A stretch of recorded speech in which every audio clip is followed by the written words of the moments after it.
Hey everyone, let's plant some flower seeds. I'm going to show you how I planted up my perennial dianthus Arctic Fire.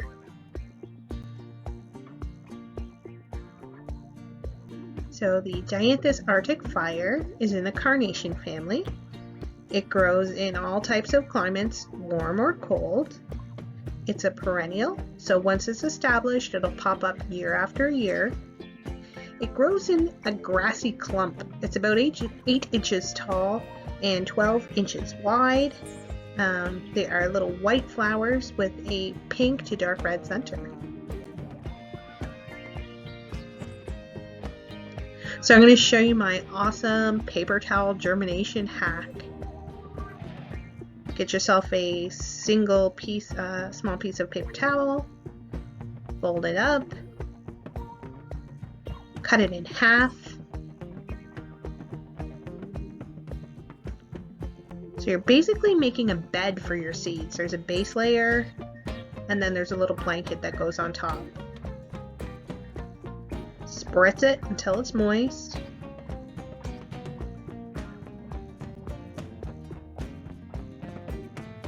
And then you're going to put the seeds in there. So lift up the top layer, the little blanket.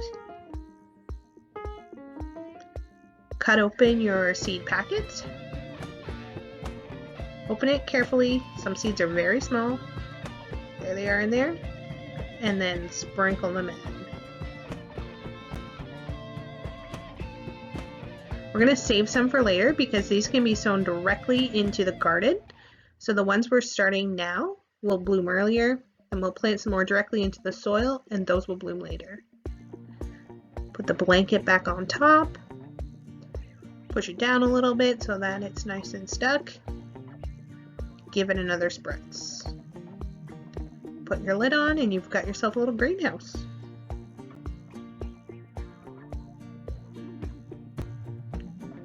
You're going to want to label your seeds as well. Sometimes it's hard to tell which seeds are which if you started a few. So this is Dianthus Arctic Fire, and then go ahead and put the date on there as well so you can remember when you started them. So 4 days later, these little suckers started sprouting. As soon as you see a little bit of green, you can go ahead and expose them to light.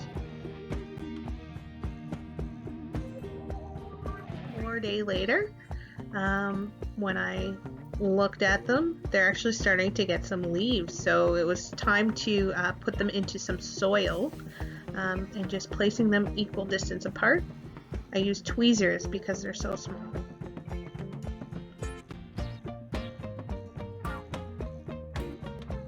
So here I'm just showing how I pluck them out of the paper towel, put them into some soil.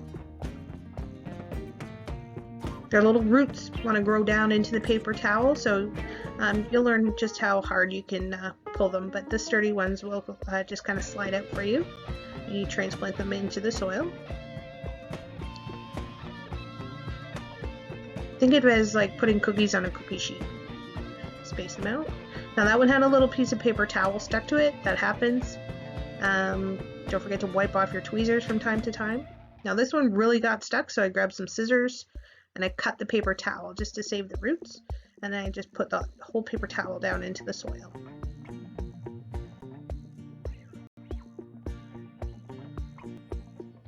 So 3 more days later, they are growing like little plants should.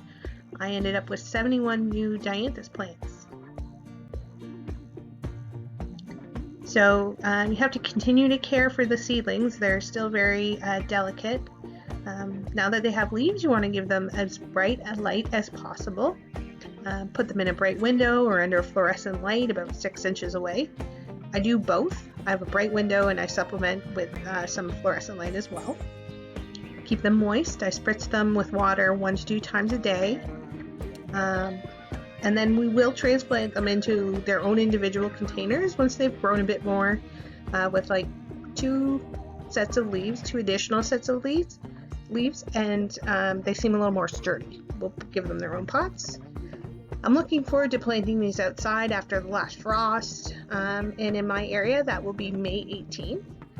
Around the end of June, we are expecting it to look full grown with the white and pink flowers on their grassy stems. If you enjoyed the music,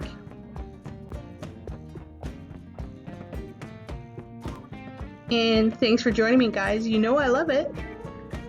Like, share, and subscribe.